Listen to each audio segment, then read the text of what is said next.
चंद्रपूर शहरात पाडव्याच्या दिवशी रंगल्या रेड्यांच्या चित्तथरारक झुंजी। हजारो बघ्यांची झाली गर्दी।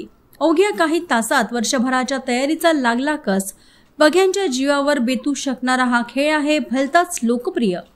चंद्रपूर शहरातील नंदी समाजाच्या वतीने दरवर्षी पाडव्याच्या निमित्ताने रेड्यांच्या झुंजीचे आयोजन केले जाते। बली प्रतिपदा म्हणून गाई बैलांना सजवून त्यांना गोडधोड खाऊ घालण्याच्या दिवशी रेड्यांच्या झुंजीचा खेळ खेळला जातो। शर्यतींवर पैजाही लागतात। अवघ्या काही तासात रेड्याचे मालक पुंजी कमावून होऊन परतही जातात।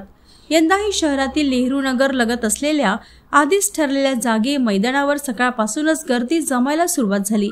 रेड्यांचे मालकही आपापले रेडे उत्तम सजवून मैदानात घेऊन आले आणि मग सुरू झाला झुंजीचा खरा थरार। शेकडोच्या संख्येत लोक या मैदानात जमून या चित्तथरारक झुंजीचे साक्षीदार झाले, तर अनेक शौकीनांनी थेट शर्यतीच्या मैदानात आपले नशीब आजमाविले। रेडे आले, झुंजले, हरले, जिंकले, जल्लोष झाला। फायदा तोट्याचे गणित याच मैदानात सोडून पुढल्या वर्षीचा वादा करत रवाना झाले। या शर्यतीच्या थरारात सहभागी होणारे मात्र हा प्रकार अनेक पिढ्यांपासून सुरू असल्याचे सांगतात। बघ्यांच्या जीवावर बेतू शकणारा हा खेळ, या खेळात हे रेडे कधीही उलटून गर्दीवर तुटून पडू शकतात। मात्र जीवाची भीती असूनही हा खेळ दरवर्षी खेळला जातो। आम्ही सगळे लोक रेड्याची लढाई लावतो।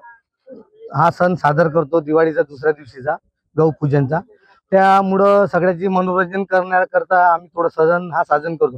घरघरचे हा रेडे रंगपंचमी सारखे रंग सजून सन्या हा हेले दे बारबशी आणते।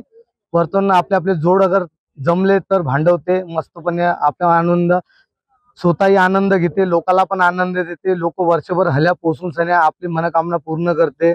हरणारा हल्या नाराज होऊन जात नाही, खुश होऊन जाते। जितणारा खुश होऊन जाते।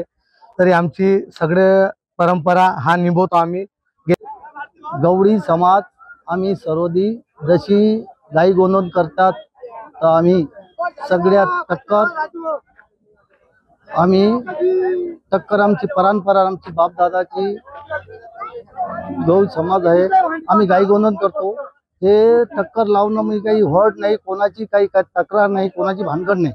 आम्ही सहखुशीनं करतो आणि सहखुशीनं करून आम्ही सगळे समाज पुऱ्या चंद्रपूर जिल्ह्याला माहीत होता असल्यामुळे आम्ही सगळ्याला शुभेच्छा देतो का सगळ्यांनी सहकार्य करावा। कोणाला भट नाही, भाटगड नाही, कोणाचे पैसे नाही, होड नाही, हे आम्ही काही घेत नाही।